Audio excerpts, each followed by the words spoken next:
I'm Barbara Davis. I'm the executive minister at the First Presbyterian Church in the city of New York, and I'm here to share today about the book of Nehemiah in 3 minutes. If you'd like to join us for a longer Bible study about Nehemiah, we meet on Wednesdays at 12:30 on Zoom or in person. You can access the link through our newsletter, First Matters, if you'd like to join us. But in case you can't and you need a quick overview of Nehemiah, here we go. Here's Nehemiah in 3 minutes. So Nehemiah really connects with the book of Ezra, which we studied last week in our Bible study. And so these two books really do belong together. They were likely written by the same author, someone who's usually referred to by biblical scholars as the chronicler. This was an author that gave us 1st and 2nd Chronicles and Ezra and Nehemiah. Again, Ezra and Nehemiah were probably one book. This particular author has sort of a focus on the history from creation through the monarchy, but really focuses on David. But this author probably also had the Torah, or the first 5 books of the Old Testament, as well as what we call the Deuteronomic history, so Joshua, Judges, 1st and 2nd Samuel, and 1st and 2nd Kings. And so is just focusing on different parts of that story. Was probably written sometime in the 4th century, so more contemporary with the events of Ezra and Nehemiah that we've been studying over these past few weeks.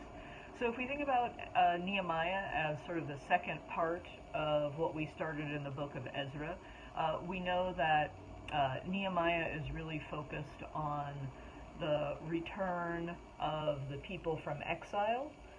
Looking back at the history in 586, the southern kingdom of Judah and the capital of Jerusalem was conquered by the Babylonians.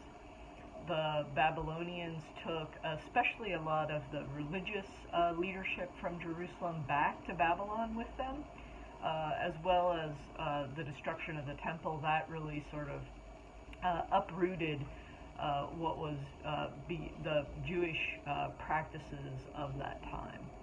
So we enter then into a period where the Babylonians are conquered by the Persians, and the Persian kings, beginning with Cyrus and then Darius and then Xerxes the First and Xerxes the Second, all are part of the sending people back from these exilic times in Babylon, sending them back to Jerusalem to rebuild the temple, to rebuild the city, to renew their religious practices.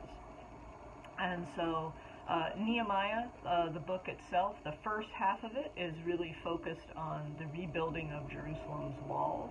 And the second half are going to focus on something that's really a primary focus in Ezra and Nehemiah, and that is the focus on the public reading of the Torah. And this is the first time where these stories are really read out loud in that way.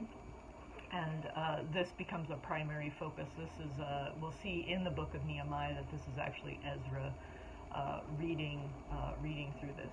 Unlike Ezra, Nehemiah has a lot more memoir of Nehemiah himself in this, and so we really get a great, the great character of Nehemiah kind of coming through here as well.